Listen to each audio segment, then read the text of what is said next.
Hello friends, मेरा नाम दीपक कुमार सागर और आज हम बात करने वाले हैं भारतीय राज्य व्यवस्था से संबंधित प्रश्नों के ऊपर। तो बिना समय गवाए करते हैं प्रारंभ। यदि आप चैनल पर नए हों तो प्लीज़ चैनल को सब्सक्राइब करें, बेल आइकन को दबाना ना भूलें। पहला प्रश्न है, निम्नलिखित में से कौन प्रभावी बहुमत का हिस्सा है? तो प्रभावी बहुमत क्या होता है? जितने भी किसी भी सदन में, जैसे इस समय कितने हैं, 545 मान लेते हैं हम, ठीक, उपस्थित हैं, लेकिन होते कितने हैं? 550। लोकसभा की बात कर रहे हैं, 550 लोकसभा के कुल सदस्य होते हैं, क्योंकि दो क्या है, अब संविधान संशोधन द्वारा उसको हटा दिया गया है कि न, जो दो एंग्लो इंडियन चुने जाते थे। तो अब कितने हैं? 550। यदि 550 चुने गए, किंतु सदन में उस समय जो उपस्थित सदस्य हैं कितने हैं? वो 545 हैं, ठीक है, 545 हैं। तो क्योंकि हमारा जम्मू कश्मीर की वजह से कुछ कम लिए जाते हैं इसमें, तो कुल सदस्य में से जितनी भी रिक्तियां हैं, रिक्तियां कितनी थी इस समय? 5 रिक्तियां थी, ठीक है, रिक्तियां। तो उनको घटाकर क्या प्राप्त हो जाता हमारा? प्रभावी बहुमत। मतलब कुल सदस्य 550 माइनस के इस समय रिक्तियां कितनी है? इस समय तो खैर 7 रिक्तियां हैं, तो अब कितनी हो जाएंगी? 543, ठीक है। तो ये क्या हो जाएगा हमारा? प्रभावी बहुमत, है नहीं, इसमें से हम निकालते हैं। अब उपस्थित व मतदान करने वाले सदस्यों का बहुमत कुल सदस्य संख्या में रिक्तियां जोड़कर, ये भी गलत, उपरोक्त में से कोई नहीं, ये भी इस प्रकार क्या होता है हमारा? पहला सही। क्या, जितने भी मतलब सदन में रिक्तियां हैं उनको घटाकर तब इसका बहुमत ज्ञात किया जाता है। भारत की संसद में कोरम की गढ़पूर्ति या कोरम की जो गढ़पूर्ति है के लिए कितने प्रतिशत सदस्यों की जरूरत होती है? तो कितनी होती है हमारे? 10%। सभी को मालूम होना चाहिए, ये प्रश्न कई बार पूछा गया है। ये यूपीएससी के लिहाज और यूपीपीसीएस के लिहाज से बहुत इंपॉर्टेंट प्रश्न हो जाता है। संविधानवाद से अभिप्राय है मनमाने शासन के अभाव से, कानून का शासन न होने से, असीमित शासन का होना या न्यायपालिका का स्वतंत्र नहीं होना। तो इसका क्या है? मनमाने शासन के अभाव से, ठीक है। कोई भी जो शासक है वो मनमाना शासन नहीं करेगा, एक अपनी सीमा में बंधे हुए कार्य करेगा। तो ये क्या कहलाएगा हमारा? संविधानवाद, ठीक है। चौथा प्रश्न, निम्नलिखित में से कौन सा कथन सही है? जिस देश में संविधान होता है वहाँ संविधानवाद भी होता है। अच्छा, सेकंड पढ़ते हैं।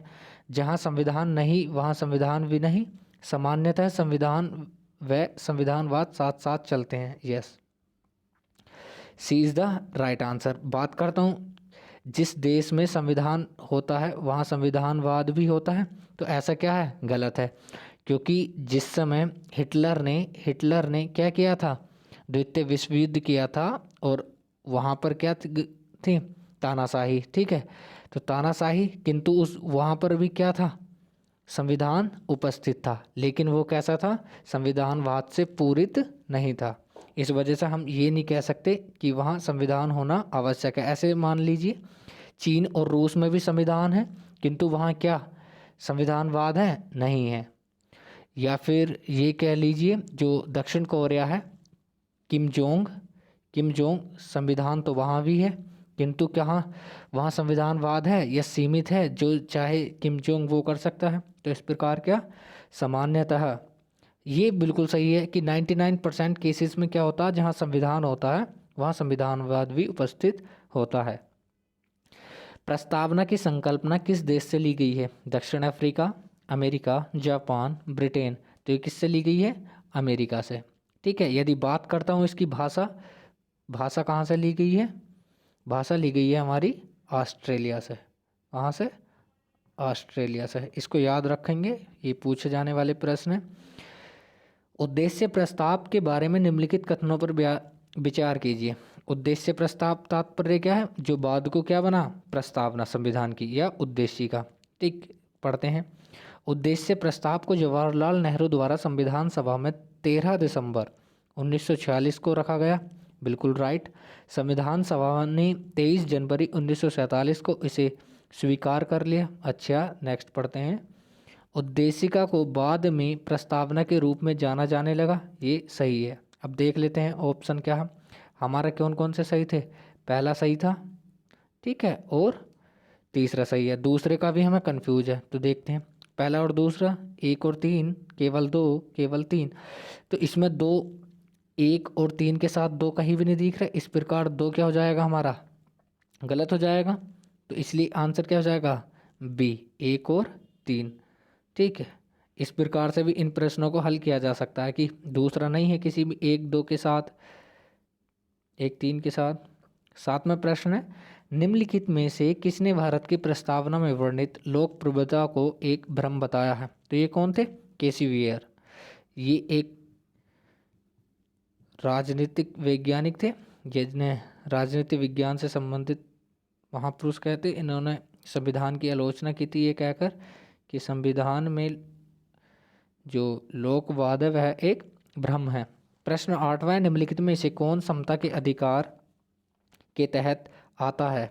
ठीक है, जैसा आप सभी जानते हैं आर्टिकल 14 से लेकर 18 तक काय का अधिकार है, वो हमारा समता का अधिकार है। ठीक है, काय का अधिकार है, समता का अधिकार, जिसमें आर्टिकल 14 क्या हो जाता है, विधि के समक्ष समानता तथा विधियों का समान संरक्षण।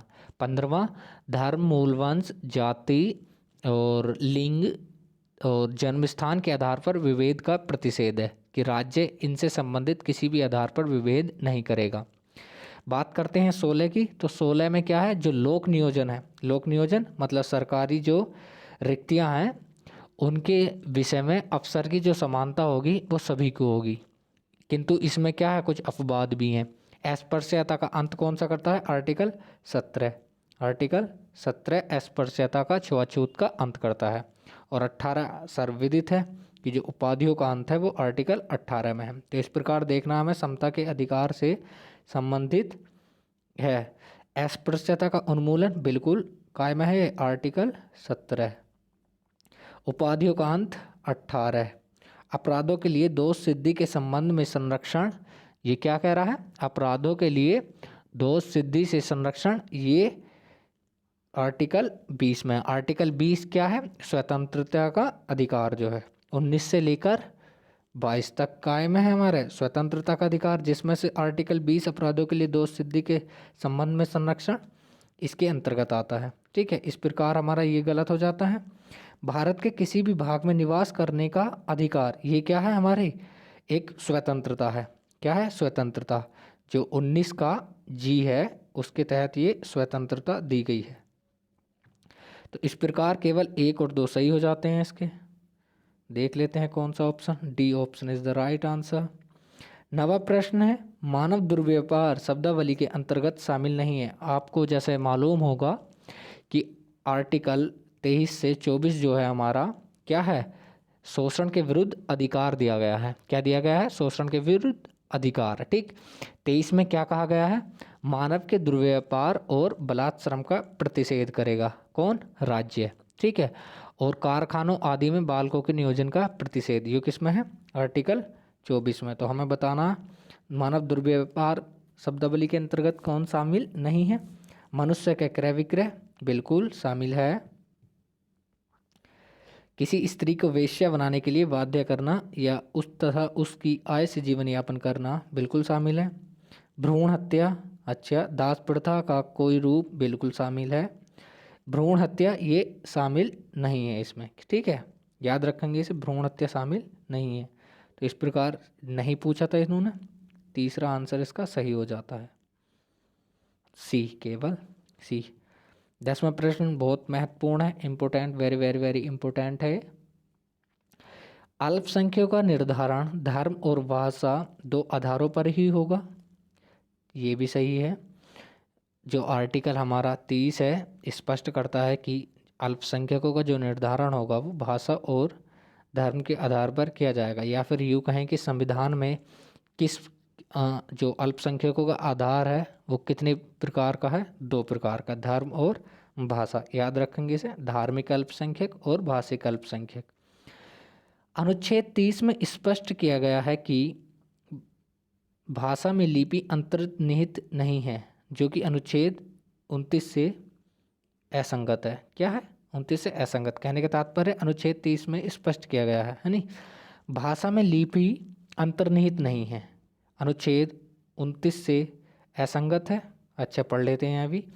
कोई वर्ग अल्पसंख्यक है या नहीं, इसका निर्धारण राज्य नहीं, देश विशेष की जनसंख्या में उसकी स्थिति के आधार पर होगा। इसको भी पढ़ लेते हैं। देश की कुल जनसंख्या के 20%, सॉरी ये 20% नहीं है, 50% होगा तो सही है, किंतु हमारा क्या है, ये तो ऑप्शन है, इस प्रकार ये गलत हो जाएगा यहीं पढ़ते सार। क्योंकि 50% क्या है, 50% से अधिक बहुसंख्यक कहलाएंगे और उससे कम क्या कहलाएंगे हमारे अल्पसंख्यक। 50 से कम अल्पसंख्यक कहलाएंगे, याद रखेंगे इसको। तो पढ़ते हैं। हमारा पहला तो सही है, बिल्कुल सही है। कोई वर्ग अल्पसंख्यक है या नहीं, इसका निर्धारण राज्य नहीं, देश विशेष की जनसंख्या करेगा। यस, ये भी सही है। क्योंकि जो राज्य है, सरकारी पद पर जितने भी कार्यान्वित व्यक्ति हैं वो सारे किस में शामिल किए जाते हैं, राज्य में। आर्टिकल 12 में इसकी परिभाषा है। देश विशेष की जनसंख्या, बिल्कुल सही है कि देश विशेष में जो भी जनसंख्या की भागीदारी है वही उसका निर्धारण करती है। क्या हो जाता है इसका आंसर, 1 2, केवल 1 और 2, बी। ठीक है, 20 का आंसर हो जाता है सही। सॉरी, देश की कुल जनसंख्या की 20% से कम जनसंख्या वाले सभी समुदाय अल्पसंख्यक माने जाएंगे। 10 का सी सही है। पूछो क्यों? क्योंकि जो 20% है वो भी किस में जाएगा, हमारा 50% के बिलो में, बिलो लाइन, नीचे वाली रेखा में। ठीक है, तो इस वजह से क्या हो जाएगा, ये हमने सारा नहीं पढ़ा था कि 20% से कम जनसंख्या वाले सभी समुदाय अल्पसंख्यक माने जाएंगे। ये सही है। मैंने सोचा कि 20% से कम जनसंख्या वाले समुदाय को आधार बनाया गया है, कि इस प्रकार क्या हो जाएगा इसका, 1 2 और 3 आंसर सही हो जाएगा। नेक्स्ट प्रश्न है, कथनों पर विचार करना हमें। सिखों द्वारा कृपाण धारण करना धार्मिक स्वतंत्रता के अधिकार के अंतर्गत वैध होता है।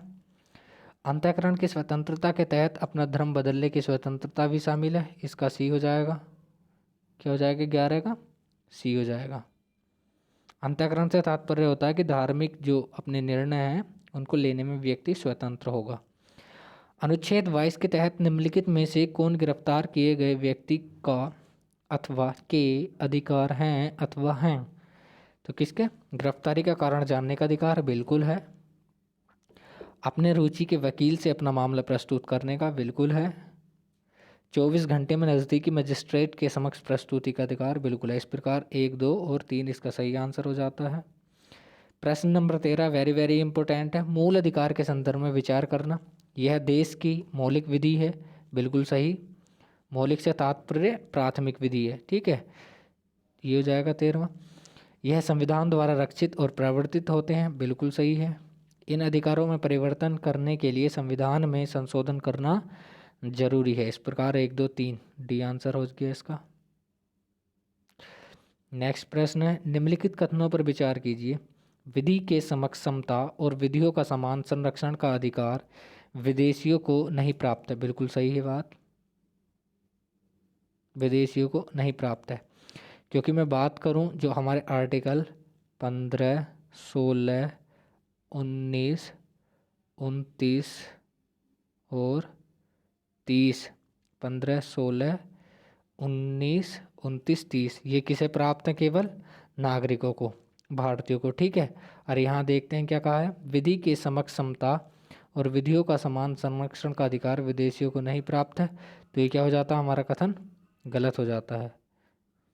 क्या हो जाता है, कथन गलत। ठीक है, और अल्पसंख्यकों को शिक्षा एवं संस्कृति संबंधी मूल अधिकार केवल नागरिकों को प्राप्त है, बिल्कुल सही। क्योंकि मैंने बात किया कि थे 15 16 19 और 29, ठीक, और 30, और 29 और 30 का ऐसा संबंधित है अल्पसंख्यकों के मूल अधिकार से। तो इस प्रकार पहला क्या हो जाता है हमारा गलत और दूसरा सही। किंतु उपयुक्त में से कौन सा कथन असत्य है, असत्य बताना है। ठीक है, तो असत्य कौन सा है हमारा, हाँ, केवल एक।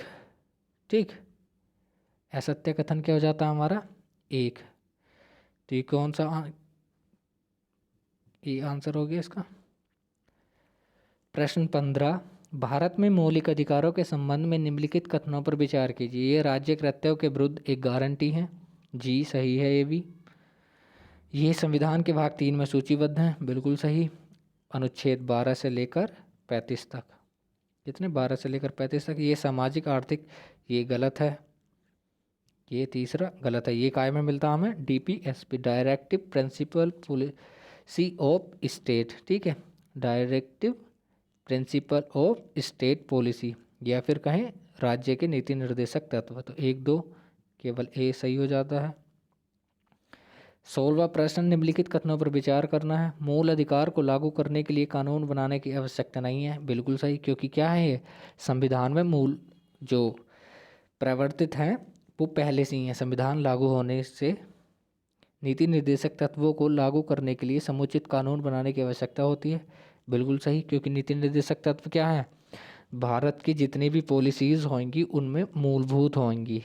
यदि कोई पॉलिसी बनती है तभी उसके तहत इनका प्रवर्तन किया जाता है। तो पहले 1 और 2 दोनों सही हैं।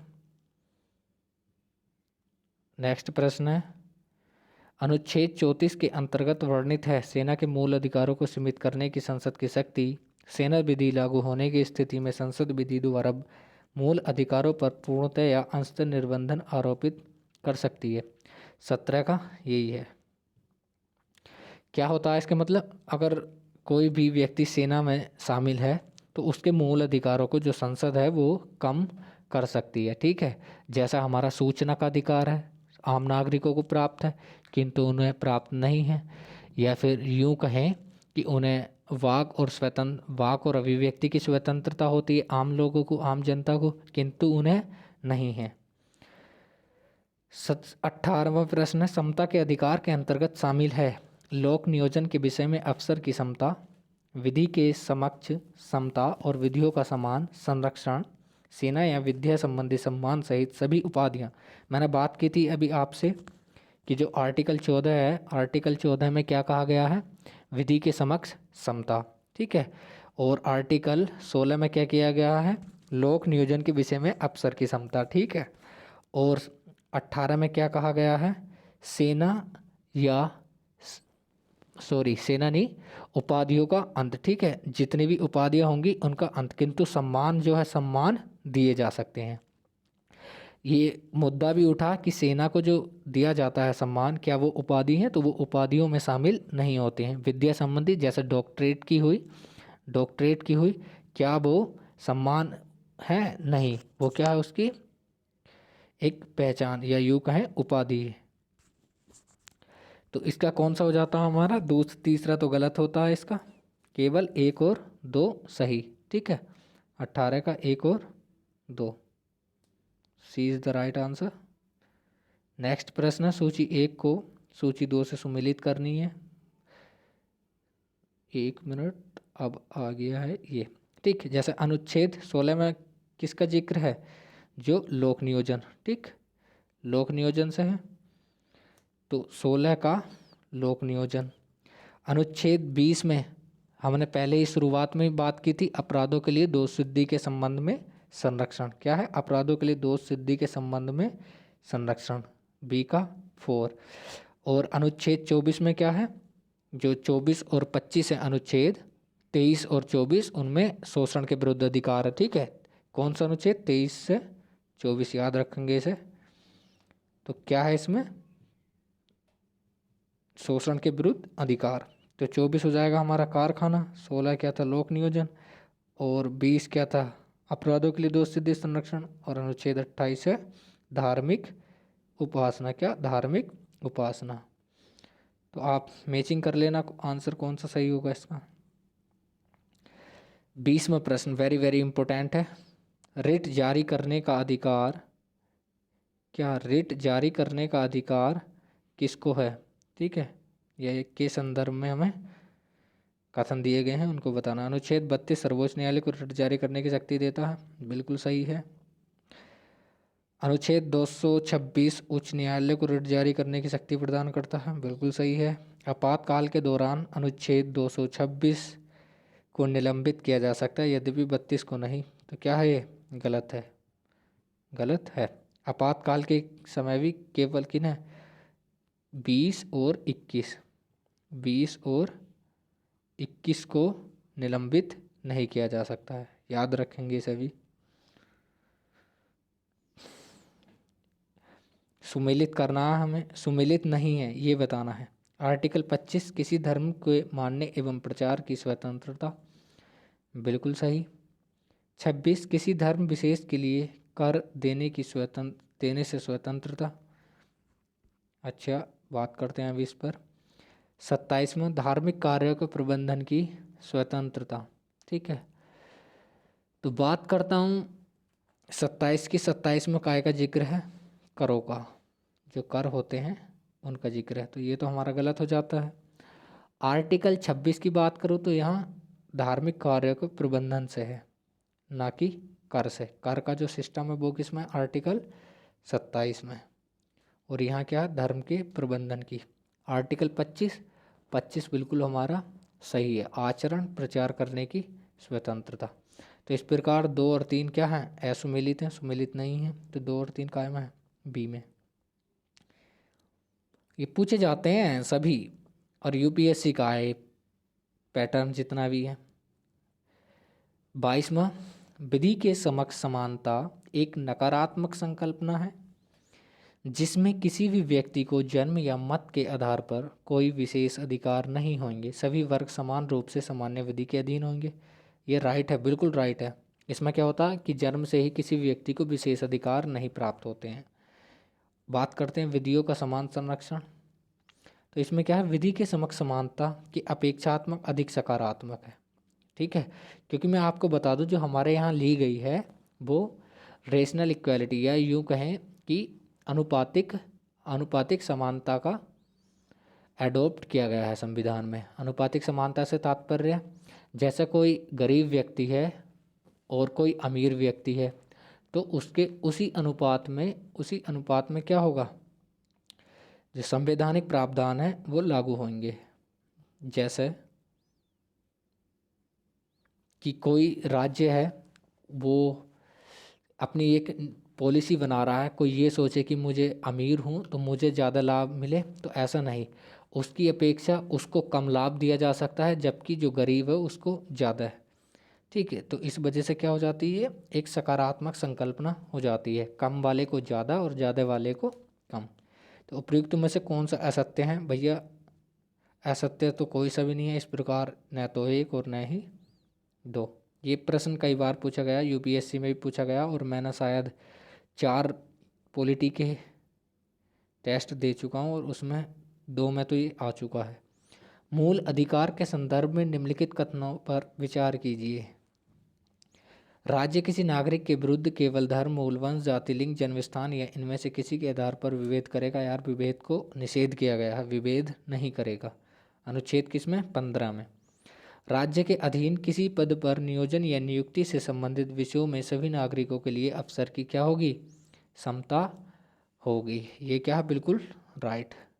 इस प्रकार बी किस में है? आर्टिकल 16 में जिक्र है, उसका क्या था? आर्टिकल 15। 24वां प्रश्न है, जब किसी व्यक्ति को निवारक निरोध की किसी विधि के अधीन गिरफ्तार किया जाता है तो सरकार ऐसे व्यक्ति को 4 माह तक अभिरक्षा में निरुद्ध कर सकती है। 4 माह नहीं भैया, 3 माह है यो की है, क्या है? 3 माह। यदि सरकार गिरफ्तार व्यक्ति को 4 माह से अधिक के लिए निरुद्ध करना चाहती है तो उसे सलाहकार बोर्ड का प्रतिवेदन देना प्राप्त करना होगा। अच्छा, ये तो वैसे ही गलत है, क्योंकि 4 माह नहीं है, 3 माह है। कितना? 3 मंथ। ठीक। निरुद्ध व्यक्ति को निरोध आदेश के विरुद्ध अभ्यवेदन करने के लिए शीघ्र अतिशीघ्र अवसर दिया जाना चाहिए। बिल्कुल राइट। जो भी कोई व्यक्ति निरुद्ध किया गया है, मतलब गिरफ्तार किया गया है, तो उसको शीघ्र अतिशीघ्र अभ्यवेदन करने का अवसर दिया जाना चाहिए। आर्टिकल 25वां है कि